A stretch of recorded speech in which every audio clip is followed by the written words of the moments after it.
I watched through my security cameras as she destroyed my garden. Margaret Sullivan, HOA president, the same woman who demanded I survey MY property, only to discover her $40,000 garden was built 3 feet onto MY land. She wanted me to sign it away, give her my property, for free. When I refused, my life became hell. False violations, midnight vandalism, threatening letters. Her lawyer demanded a permanent easement, surrender my land because she made a mistake. But Margaret didn't know I had evidence. Evidence of fraud, altered county documents, a pattern of abuse spanning years. What happened next destroyed her reputation, her marriage, and forced her to flee town. The revenge was surgical, devastating, legal, and completely satisfying.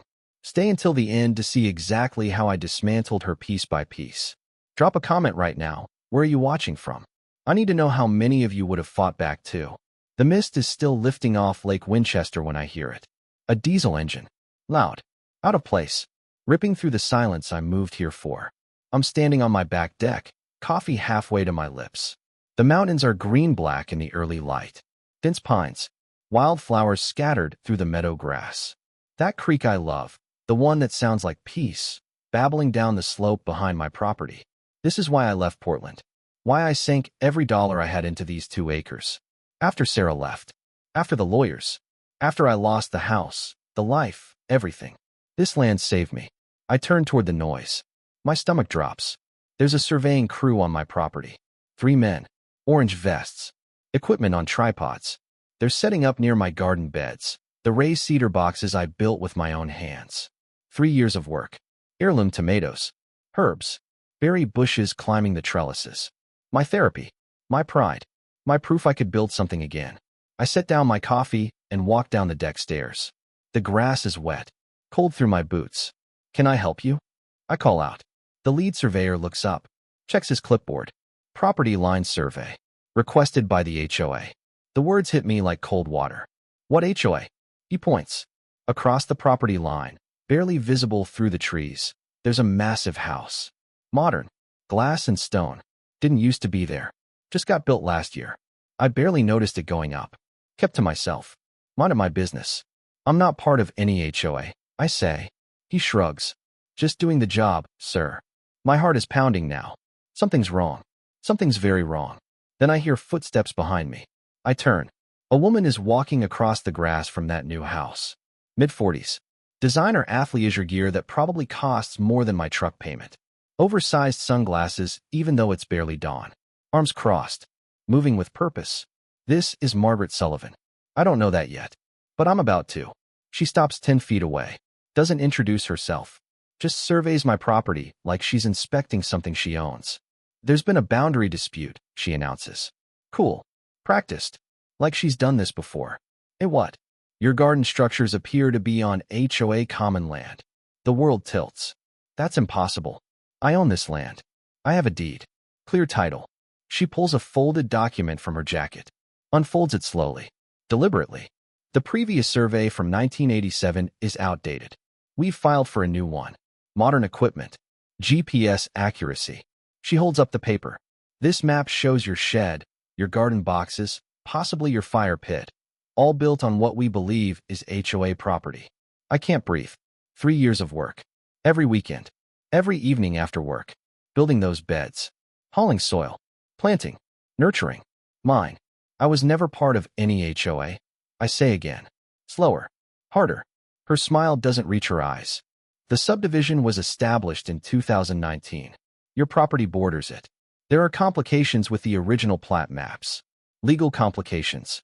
The surveyor interrupts. Ma'am, sir, I need you both to step back. He's frowning at his equipment. Rechecking something. Moving the tripod. Measuring again. Margaret's confidence flickers. Just for a second. What is it, she demands. He doesn't answer. Just keeps measuring. Margaret looks at me. Really looks at me. Like she's sizing up an opponent. We'll have answers soon, she says. I suggest you contact a lawyer. Then she walks away. Back to her glass house. Leaving me standing in wet grass. Watching strangers measure my land. And I know. Right then, standing there. My piece is over. That night I can't sleep. I'm sitting at my kitchen table. Property documents spread everywhere. My deed.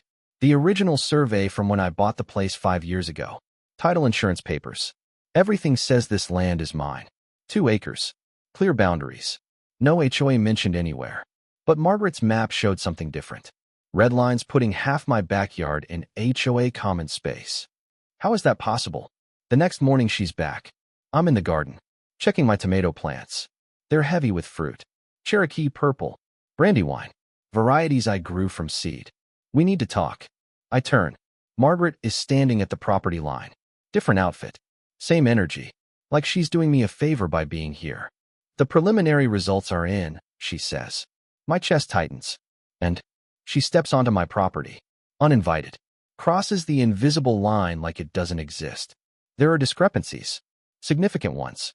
Your structures are built on land that was designated HOA common space in the 2019 subdivision filing. I bought this property in 2020. After your subdivision. If there was an HOA restriction, it would have been on my title report. Unless the previous owner failed to disclose. I have title insurance for exactly this reason. Her smile is thin, sharp. Title insurance covers defects in ownership, not boundary disputes. You should read your policy more carefully. She's enjoying this. I can see it in her eyes. This isn't about property lines. This is about power. What do you want? I ask. I want you to remove your structures from HOA land. The shed, the garden boxes, all of it. You have 30 days. 30 days. 3 years of work. Gone. And if I don't, then the HOA will pursue legal remedies. Fines. Liens. Forced removal. We have a duty to protect common areas for all residents. I'm not a resident of your HOA. Your property borders it. That makes you subject to certain restrictions. This isn't real. This can't be real. I'm getting a lawyer. I say. Good. So am I. She turns to leave. Then stops. Looks back. One more thing. Your garden is lovely. Really. It would be a shame to lose it over something like this. She pauses. But rules are rules. She walks away. I stand there. Shaking. Not from fear. From rage.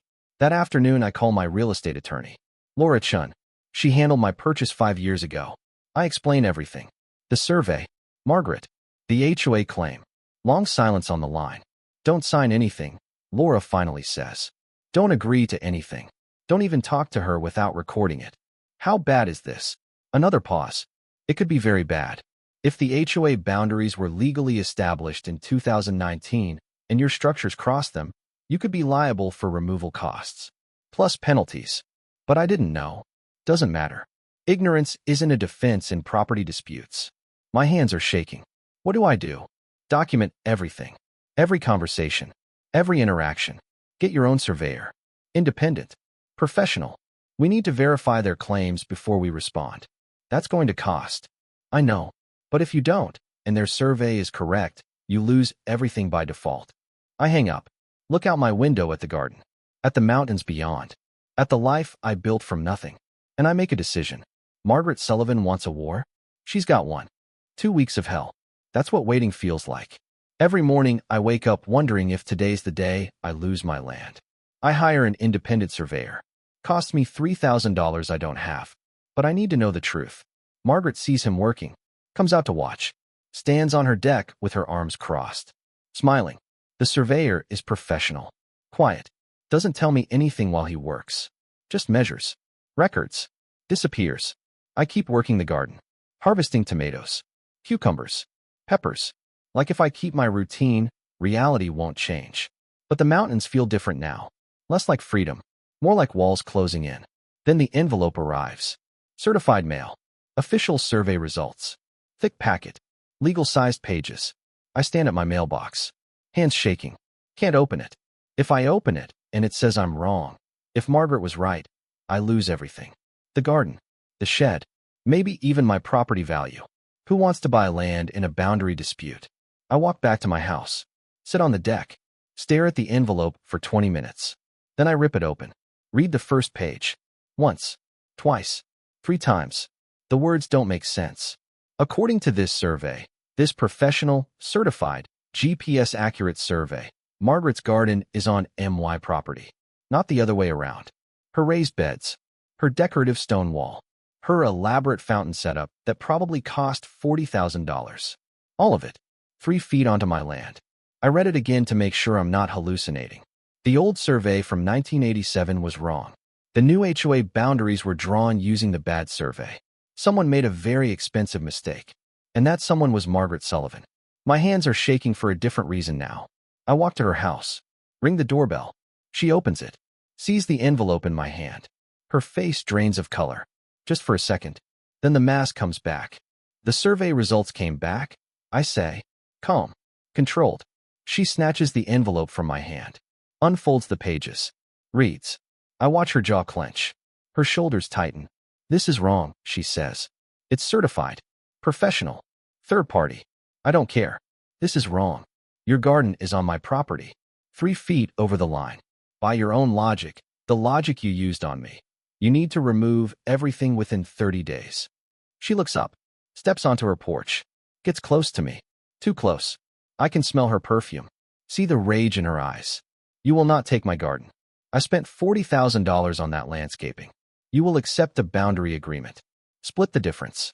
Or I will make your life a living hell. No, I say. I don't think I will. Her voice drops. Low. Dangerous. You have no idea what you just started. Neither do you. I turn and walk away. Back to my property. Back to my land. And I smile. Because for the first time in 2 weeks, I'm not afraid.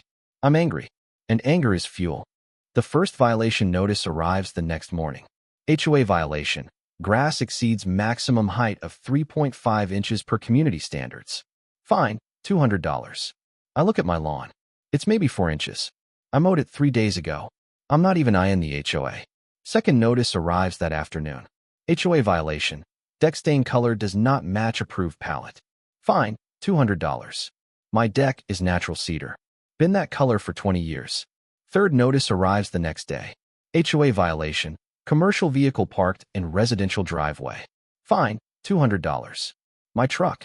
My personal truck. That I drive to work. $600 in fines. In 72 hours. For violations I can't possibly fix because I'm not part of her HOA. This is harassment. This is war. I call Laura. My attorney. She's escalating, Laura says. Classic intimidation tactic. Bury you in paperwork and fines until you settle. Can she do this? Not legally. You're not an HOA member. But she's betting you won't fight. That you'll give her an easement just to make it stop. I'm not giving her anything. Then prepare for worse. Worse arrives 2 days later. A letter from her attorney. Thick envelope. Seattle firm. Expensive letterhead. They're demanding I grant a permanent easement. Allow her garden structures to remain on my property. No compensation. No payment. Just surrender 3 feet of my land because she made a mistake. Or face legal consequences for harassment and intentional infliction of emotional distress. I read it twice. She's suing me for harassment. After she tried to take my land. After she buried me in false violation notices. I'm the one harassing her. The letter goes on. 5 pages. Legal threats. Consequences. Her attorney describes me as an aggressive neighbor who is weaponizing a minor boundary discrepancy. Minor. My blood is boiling. I see her at the hardware store that weekend. Bill, the owner, is helping her with paint samples. When I walk in, she sees me. Gets louder. Some people move to the mountains and think rules don't apply to them. Bill looks uncomfortable. Just need some fence posts. I say quietly. Margaret scoffs. Doesn't even look at me. Building walls now? How neighborly. I grab what I need. Pay. Leave. But the damage is done.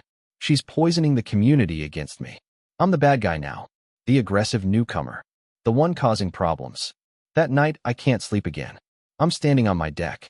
2 a.m. The lake is black glass. Mountains are shadows against stars. I built this life with my own hands. After Sarah left. After I lost everything in Portland. This land saved me. And Margaret Sullivan wants to take it because she's embarrassed? Because admitting she was wrong costs too much? I hear something. Movement. Down by the garden. I grab my flashlight. Walk down. My tomato plants are destroyed. Stems cut. Fruit smashed into the ground. Hose left running. Water flooding the beds. Drowning everything. 3 years of work. Ruined. There's a note on my door when I walk back. Paper. Printed. Anonymous. Sell and leave. Last warning. I stand there. Holding the note. Shaking. Not from fear. From pure rage. This isn't about property anymore. This is personal. I install cameras the next morning. 8 of them. Every angle of my property. Motion activated. Night vision. Cloud backup. $5,000 I don't have. The installer whistles low when I explain what happened. Expecting more trouble? I show him the destroyed garden. He nods slowly. Yeah. Document everything. The cameras go live at noon. Margaret files another complaint that afternoon, this time with the county. I'm allegedly operating an illegal commercial farming operation because I sell excess vegetables at the Saturday farmers market. It's $12 a week in tomatoes. The county inspector shows up 2 days later. Young guy. Looks tired. Got a complaint about commercial agriculture without proper permits. I show him the garden. What's left of it? Does this look commercial to you? He walks around. Takes photos. Laughs. This is a backyard garden. Whoever filed this complaint is wasting everyone's time. Can I get that in writing? Already in my report. He leaves. But it doesn't matter. The complaint is public record now. Margaret is building a narrative. Problem neighbor. Rule breaker. Someone who needs to be controlled. That night I start digging. Not in my garden. In public records. Margaret's house was permitted in 2018. Fast-tracked. Her husband is a county commissioner. James Sullivan. 3rd District. The HOA was established in 2019, right after their house was completed. Convenient. I dig deeper. 3 previous neighbors filed boundary disputes with the HOA, all within 2 years. All settled quietly. All sold their properties within 12 months. I find one of them on Facebook. Robert Henderson. Lives 2 towns over now. I send a message. He responds in 10 minutes. I wondered when she'd do this again. We meet at a coffee shop the next day. He's nervous. Keeps looking around. She made our lives hell, he says. Started with a boundary issue. Our fence was allegedly 6 inches on HOA land. Then it was our dog. Allegedly bit someone. Never happened. Water shutoffs. Anonymous complaints to child services. We had kids. We couldn't fight. Why didn't you? She's connected. Her husband's a commissioner. Her attorney is a former judge. We were teachers. We couldn't afford the legal fees. I'm sorry. He slides a folder across the table. Everything I kept. Every document. Every email. Every photo. I've been waiting for someone to stand up to her. I open the folder. Inside, printed emails. HOA meeting minutes. Photos of boundary disputes. And then I see it. An email thread between Margaret and another HOA board member, discussing creative boundary interpretations to maximize HOA control over adjacent properties. Discussing how to pressure non-compliant neighbors into selling. My hands are shaking. Is this what I think it is? Robert nods.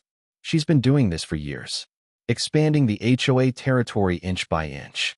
Driving out anyone who won't comply. Your property is just the latest target. I look at the documents. At the pattern. At the evidence. Can I keep these? They're yours. Use them. Stop her. I drive home with the folder on my passenger seat. Pull into my driveway. The cameras catch Margaret watching from her window. I wave. She doesn't wave back. Just closes the curtain. And I know she's scared now. Because she should be. Laura's office. Downtown. Mahogany desk. Mountain view through floor-to-ceiling windows. She's reading Robert's documents. Silent. Flipping pages. 5 minutes pass. This is ammunition, she finally says. Can we use it? Absolutely. This shows a pattern of harassment. Intentional boundary manipulation. Possibly fraud. She looks up. But filing suit is expensive. And she'll countersue. This gets ugly fast. How expensive? $15,000 retainer. Could go higher depending on how she responds. $15,000. My entire savings. Every penny I've put away since the divorce. If I don't fight, what happens? You lose. She gets an easement on your property. Precedent is set. She does this to the next person. And the next. I look out the window. At the mountains. File it. Laura nods. Starts typing. We're going for declaratory relief. Trespass. Injunctive relief requiring removal of her structures. And we're countering her harassment claims with malicious prosecution. When? I'll have it filed by Friday. That Friday, Margaret gets served. I'm not there to see it. But my cameras catch her attorney arriving that afternoon. Staying for 2 hours. The counterclaim arrives Monday morning. Margaret is suing me for $250,000. Emotional distress. Harassment. Defamation. Tortious interference with HOA governance. Her attorney is from Seattle. Major firm. Shark in an expensive suit. Laura reads it, shakes her head. Standard intimidation tactic. File an excessive counterclaim to scare you into settling. Will it work? That depends. Can you handle a long fight? I think about my destroyed garden. The violation notices. The anonymous threat. Yes. Discovery starts. Depositions. Document requests. Interrogatories. Margaret's attorney demands every email I've ever sent. Every text message. My financial records. Employment history. Medical records. They're looking for anything to use against me. I sit for my deposition in a sterile conference room. Margaret is there. Across the table. Designer suit. Perfect makeup. She won't look at me. Her attorney asks questions for 6 hours. About my garden. My intentions. My state of mind when I refused her easement request. Were you trying to punish Mrs. Sullivan? No. I was protecting my property. Did you feel anger toward her? I felt anger at being told to surrender my land. Would you characterize yourself as vindictive? Laura objects. They argue. I sit there, watching Margaret. She looks confident, composed, like this is a minor inconvenience. But I see something else. Fear. Just a flicker. When her attorney presents my survey results. When he asks her about the 2019 boundary maps. She hesitates. Just for a second. And I know. She's hiding something. 2 weeks later we get the video. My security cameras caught something at 11:47 p.m. A figure in dark clothes. Moving through my garden. Cutting plants. Destroying them. The footage is grainy. But the build is right. The walk is familiar. Laura submits it to court. Margaret's attorney argues it's inconclusive. Demands it be excluded. But the judge allows it. And Margaret's confidence cracks. Just a little. But enough. The town is watching now. Local Facebook groups explode. Half the people think I'm bullying a woman. Half know Margaret's reputation. Someone spray paints "leave" on my mailbox. I repaint it. Leave the cameras running. And wait. The county building inspector shows up unannounced. Tuesday morning. I'm working from home. Laptop open. Trying to focus. Doorbell rings. He's standing there with a clipboard. Official badge. Serious expression. Need to verify your deck is code compliant. Someone filed a complaint. My deck was built in 1994. Grandfathered under old codes. I show him the permits. He measures anyway. Every beam. Every joist. Every railing. Takes photos. Checks angles. 2 hours of my day. Gone. Everything's fine, he finally says. Whoever filed this was wasting everyone's time. Can you tell me who filed it? Anonymous complaint system. I can't. But I know. Margaret files 2 more complaints that week. My septic system. My well water. Both require inspections. Both come back clean. But the harassment is working. I'm losing weight. Not sleeping. The garden sits neglected because I'm spending every free hour with lawyers. Fighting paperwork. Drowning in legal fees. My blood pressure is up. Doctor says stress. Prescribes medication. Maybe consider moving, she suggests gently. I want to laugh. Or cry. I can't afford to move. Margaret knows this. She's bleeding me dry. Death by 1,000 cuts. That's her strategy. One night, I'm sitting on my deck at sunset. The lake is perfect glass. Mountains turning purple in fading light. This view saved my life once. After Sarah left. After the depression. After I thought I'd never build anything meaningful again. I built a life here. From nothing. From broken pieces. And Margaret Sullivan thinks she can take it? Because she's rich? Connected? Because her husband is a county commissioner? Because she made a mistake and won't admit it? No. Something hardens in my chest. I'm not leaving. I'm not settling. I'm going to win. Or I'm going to lose everything fighting. My phone rings. Robert. The neighbor who gave me the documents. I found something else, he says. His voice is shaking. The original HOA filing documents. The boundary maps submitted to the county in 2019.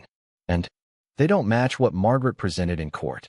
The originals show different boundaries. She altered them. My heart stops. Say that again. The maps she submitted in your case, showing her garden on HOA land, don't match what was originally filed. Someone changed them. Digitally altered the boundaries. You're sure? I have both copies. Time-stamped. Certified. The metadata shows the edits. Document fraud. Altering official county records. That's not civil. That's criminal. Can you send them to me? Already did. Check your email. I open my laptop. The files are there. I compare them side by side. He's right. The boundaries are different. Shifted. Changed to show her garden on HOA common land instead of on my property. She knew. She knew the survey would prove her garden was on my land. So she altered the records to make it look like I was the one encroaching. My hands are shaking. Not from fear anymore. From rage. Pure, cold rage. I call Laura immediately. If this is real, she says after I explain, this is fraud. Document fraud involving county records. We can file criminal charges. The DA will be very interested. I'm sure. I have the evidence. Long pause. Then we end this, Laura says. We end this now. How? Emergency motion. We present the fraud evidence. Demand mediation. And we make it clear. She removes her structures and settles, or we go to the police. Do it. This is going to get ugly. It's already ugly. I hang up. Look at my property. My land. My life. Margaret wanted a war. She's about to get one she can't win. Laura files the emergency motion on Monday. Margaret's attorney calls for mediation within 24 hours. They're panicking, Laura tells me. The fraud evidence has them scared. We agree to mediation. Thursday. Neutral office downtown. But we're not negotiating. We're setting a trap. Thursday morning. I dress carefully. Button-down shirt. Clean jeans. I want to look calm. Reasonable. Like someone who's been telling the truth all along. The mediation office is sleek. Glass walls. Mountain views. Conference table that probably costs more than my truck. Margaret arrives with her husband, James Sullivan, County Commissioner, 3rd District. He looks nervous. She doesn't. Still wearing that mask of confidence. Designer suit. Perfect hair. Like she's about to close a business deal. Her new attorney is there too. Different firm. Damage control specialist. The mediator explains the process. Standard speech. Confidential. Good faith. Looking for resolution. Margaret interrupts. This is simple. He grants an easement for my garden structures. We drop all legal action. Everyone moves on with their lives. I say nothing. Laura opens her briefcase. Before we discuss terms, she says, we need to address some irregularities we've discovered. She slides folders across the table. One to the mediator. One to Margaret's attorney. One to Margaret. Original HOA boundary maps filed with the county in 2019, Laura says. Each word precise. Deliberate. Slide. Boundary maps presented in current litigation. Slide. Forensic analysis showing digital alteration of official county documents. The room goes silent. Margaret's face doesn't change, but her husband goes pale. He opens the folder, looks at the documents, compares them. Where did you get these? He asks. Wrong question. Should have asked if they're real. Margaret's attorney is reading, flipping pages. His expression shifts from confusion to horror. Mrs. Sullivan, he says quietly, we need to talk. Privately. No, she snaps. This is absurd. Someone at the county made filing errors. These aren't errors, Laura says. The metadata shows intentional digital editing. The altered maps were created on March 15, 2024, 3 days before you filed your counterclaim. The mediator is reading now, taking notes. His face is neutral, but his pen is moving fast. James Sullivan stands up. We're done here. He's looking at Margaret like he's seeing her for the first time. Like a stranger. Sit down, Margaret hisses. You told me the boundaries were unclear. You said he was the problem. You said, don't you dare. How much did you alter? His voice is rising. How much of this was lies? They're arguing now. Right there. In front of everyone. Years of something toxic pouring out. You've done this before, James says. The Hendersons. The Martinez family. I defended you. I believed you. To protect our investment. Our property value. By destroying people? Margaret's attorney stands. I can't continue to represent you if there's evidence of fraud. I'm ethically obligated to withdraw from this case. Margaret's mask cracks. You can't abandon me. I can. I am. Effective immediately, he packs his briefcase. Walks out. The door closes. That soft click sounds like thunder. The mediator clears his throat. Mr. Sullivan, would you like to propose settlement terms? I lean forward. Remove all structures from my property within 30 days. Drop all countersuits. Public apology. Pay my legal fees in full. And resign as HOA president. Margaret laughs. Brittle. Breaking. Never. Then we file criminal charges tomorrow. Document fraud is a felony. James is already texting. Probably his own attorney. His political career is imploding in real time. And he knows it. 3 days of silence. No calls. No emails. No contact. My cameras show activity at Margaret's house. Lights on until 3 a.m. Cars coming and going. Lawyers. Family members. Crisis mode. I tend my garden. What's left of it? Plant new seeds.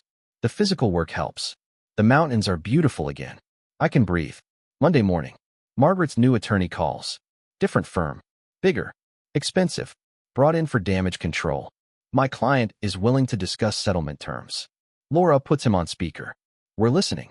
Mrs. Sullivan will remove all structures from your client's property. Drop all countersuits. Pay legal fees and damages totaling $50,000. And resign from the HOA board. What about the public apology? I ask. Pause. She's willing to provide a written statement. Private. Between parties. No. Public apology or no deal. Mr. Sullivan, my client's reputation, was destroyed by her own actions. Public apology on the community Facebook group. Or we file criminal charges and go to trial. Long silence. I'll need to consult with my client. He hangs up. Laura looks at me. They'll agree. They have no choice. You sure? The fraud evidence is airtight. If this goes to trial, she faces criminal charges. Possibly jail time. Her husband's career is finished. They'll pay anything to make this go away. 2 days later, they agree. All terms, including the apology. That Saturday, a landscaping crew arrives at Margaret's house. 6 workers, 2 trucks, heavy equipment. They start dismantling her garden. The fountain comes out first. Granite, custom, probably cost $15,000 alone. Then the stone walls. Handlaid, expensive. Then the raised beds. Cedar, soil, plants. Everything she built. Everything she spent $40,000 on. Gone. I watch from my deck. Coffee in hand. Margaret watches from her window. I can see her silhouette behind the curtains. It takes 6 hours. They dig up everything. Restore the grate. Lay sod. Seed it. When they're done, you can't tell anything was there. Just empty grass where her garden used to be. The check arrives the next day. $50,000. I stare at it for a long time. Half goes to Laura. Legal fees. She earned every penny. The rest goes into my account. I'll use it for a new greenhouse. Better fencing. Maybe solar panels. But the money isn't the victory. The apology posts that night. Margaret's account. Community Facebook group. 3 paragraphs. Professional. Bloodless. Corporate speak. I misunderstood property boundaries. I regret any distress caused to my neighbor. I take full responsibility for the dispute and am working to resolve all issues. It's not enough. Not really. But it's there. Permanent. Public. The comments flood in within minutes. About time. This happened to us too. She did the same thing to the Martinez family. People sharing their own Margaret stories. Years of harassment. Boundary disputes. False complaints. The pattern exposed. Her reputation is ash. 2 months later, a for sale sign appears at her house. Overpriced. Desperate. She's gone within a week. Moved out in the middle of the night. Didn't say goodbye to anyone. The house sits empty for months. Eventually sells for $60,000 below asking. The HOA dissolves. Not enough members. Without Margaret's iron grip, the whole structure collapses. The neighborhood is quieter now. Better. People smile when they see me. Wave. Some even apologize. Shouldn't have judged, Bill from the hardware store says. You were right to fight. I just nod. Because I don't need vindication. I need peace. And I have it now. Spring comes to the mountains. Wildflowers everywhere. The creek is running fast with snowmelt. My garden is exploding with growth. I built a new greenhouse with Margaret's settlement money. 12 by 20. Cedar frame. Polycarbonate panels. Temperature controlled. I'm growing year-round now. Tomatoes. Peppers. Herbs. Even some exotic varieties I couldn't grow outside. The garden isn't just therapy anymore. It's triumph. Every plant I nurture is proof. Proof that I stood my ground. That I didn't run. That justice exists if you fight hard enough. The community has changed too. Bill from the hardware store gives me a discount now. For standing up to her, he says. Other neighbors stop by. People I've never met. Bringing casseroles. Offering help with the garden. We should have said something earlier, one woman tells me. We knew what Margaret was doing. We were just afraid. It's okay, I say. And I mean it. Fear makes people do nothing. I understand that. I host a summer barbecue. Nothing fancy. Just burgers and vegetables from my garden. 30 people show up. We eat tomatoes still warm from the vine. Tell stories. Laugh. We weren't a community before Margaret. We are now. Shared trauma bonds people. 3 months after the settlement, I get a letter. No return address. Handwritten. Shaky script. I recognize Margaret's handwriting from the court documents. I open it. You destroyed my life. My marriage. My standing in the community. Over 3 feet of dirt. I hope you're satisfied. I read it twice. Feel nothing. Not anger. Not satisfaction. Not even pity. Just tired. She still doesn't get it. It was never about 3 feet of dirt. It was about power. Control. Her inability to admit she was wrong. I burned the letter in my fire pit that night. Watch the paper curl and blacken. The smoke rises toward the mountains. Then I let it go. All of it. The anger. The stress. The months of fear. Gone. I rebuild my garden beds. Better this time. Stronger. The tomatoes come in heavy. Cherokee purple. Brandywine. Black crim. Varieties I grew from seed during the darkest part of the fight. I harvest them and think about how close I came to losing this. To giving up. Moving. Letting Margaret win through exhaustion. But I didn't. I stood my ground. Literally. And that makes every sunrise sweeter. Every tomato tastes like victory. The lake reflects the sky perfectly. The mountains stand eternal. The creek sounds like peace again. Real peace. The kind you fight for. The kind you earn. My blood pressure is back to normal. I sleep through the night. The weight I lost is coming back. I'm healing. The land is healing. And life is good again. Better than good. Because I know what I'm capable of now. I know I can stand against power. Against money. Against corruption. And win. Not because I'm special. Not because I'm brave. But because I refuse to quit. Sometimes that's enough. Sometimes that's everything. I'm standing on my deck. Same spot where this started. Same coffee. Different man. The mist is lifting off Lake Winchester. And I am home. Really, truly home. The kind of home nobody can take from you. Because you fought for it. Because you bled for it. Because you refused to let someone else decide what you deserve. Margaret Sullivan tried to take my peace. She failed. And I'm still here. Still standing. Still growing tomatoes in the shadow of mountains that have seen 1,000 battles and will see 1,000 more. But this one is mine. And I won. Fall arrives in the mountains. The aspens turn gold. The air gets sharp. My garden produces its last harvest before frost. I'm canning tomatoes. Jars lined up on my kitchen counter. 40 of them. Deep red. Preserved for winter. Each jar represents something. Survival. Persistence. Refusal to be broken. I never thought I'd be here. A year ago, I was drowning in legal bills. Fighting for my land. Losing sleep. Losing weight. Wondering if Margaret would destroy me before I could stop her. But I'm still here. And she's not. The phone rings.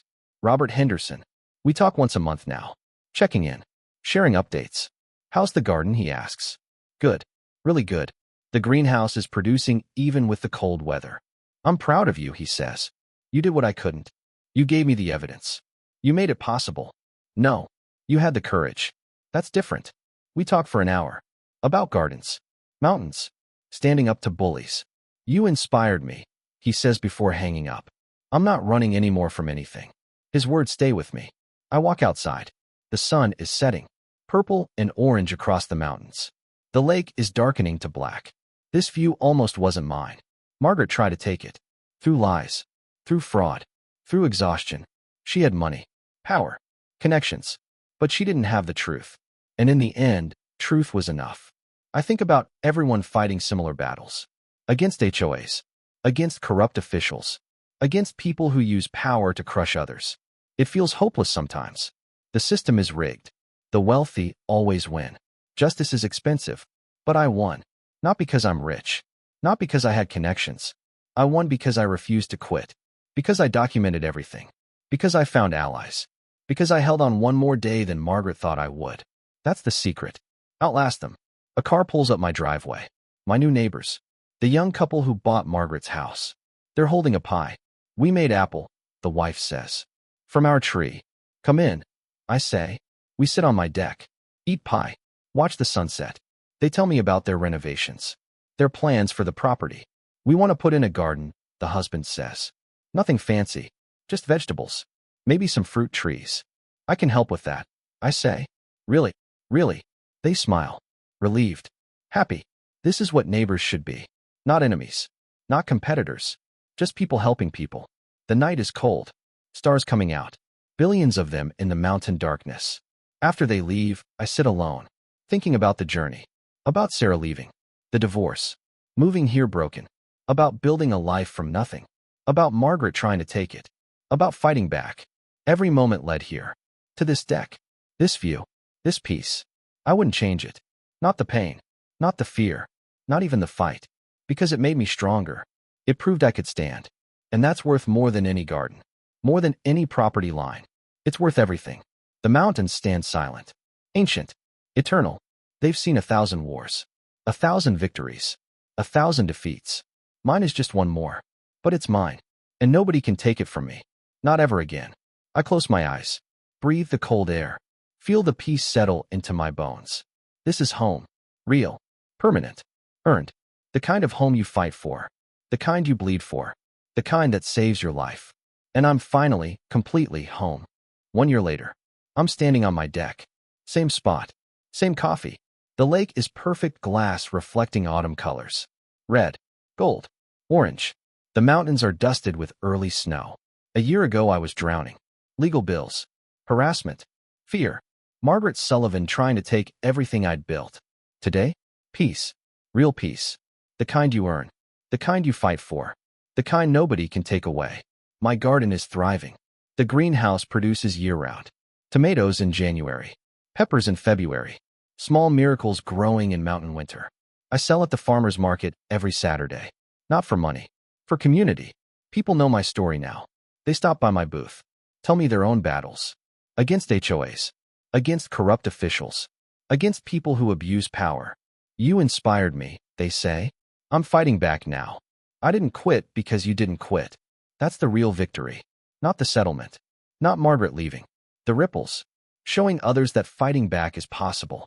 That ordinary people can win against money and power. If they refuse to quit. My new neighbors are thriving too. The young couple. Teachers. Good people. They planted their garden last spring. I helped. Taught them about soil. Drainage. Mountain growing seasons. Their tomatoes came in beautiful. We harvest together now. Trade vegetables. Share meals. This is what Margaret could never understand. Community isn't about control. It's about connection. The local paper ran a story 6 months ago. Homeowner wins property battle against HOA overreach. It went regional. Then a legal blog picked it up. Important precedent for property rights. I get emails from people fighting similar battles. From all over the country. I help where I can. Share my documents. My strategy. My attorney's contact information. Some win. Some lose. Some are still fighting. But none of them are alone anymore. That matters. Robert calls every month. We've become friends. Real friends. You changed my life, he said last week. I'm not afraid anymore. Good. Never be afraid of standing up. I'm teaching my kids that. Because of you. That hit me hard. In a good way. The best way. Margaret sent one more letter. 3 months ago. Postmarked from Arizona. I burned it without opening it. Whatever she had to say doesn't matter anymore. She's a ghost. A memory. A cautionary tale. I'm alive. Here. Present. Living the life she tried to take. Some nights I sit by my fire pit and think about the journey. About how close I came to losing everything. About the midnight garden destruction. The false complaints. The legal threats. About standing on this deck at 2 a.m. Broken. Exhausted. Ready to give up. But I didn't. I stood one more day. Then one more. Then one more. Until standing became winning. The mountains taught me that. They endure. They persist. They stand against storms and wind and time. And they're still here. So am I. The sun is setting now, painting the sky purple and gold. The lake is darkening. The first stars appearing. I built this life twice. Once from scratch after the divorce. Once from ashes after Margaret. Both times I thought I was finished. Both times I was wrong. Because I'm still here. Still growing tomatoes. Still harvesting hope. Still proving that ordinary people can win extraordinary battles. If they refuse to quit. That's my message. My truth. My legacy. Stand your ground. Document everything. Find allies. Don't quit. Ever. Because justice exists. It's expensive. It's exhausting. It's brutal. But it exists. And it's worth fighting for. I raise my coffee cup to the mountains. To the journey. To the battle. To the victory. To everyone still fighting, you can win. I'm proof. The mountains stand eternal. The lake reflects infinity. And I am finally, completely, unshakably home. This is my land, my peace, my life. And nobody can ever take it from me again. If this story resonated with you, if you've ever fought for what's yours, if you believe in standing your ground, drop a comment below. Tell me where you're watching from.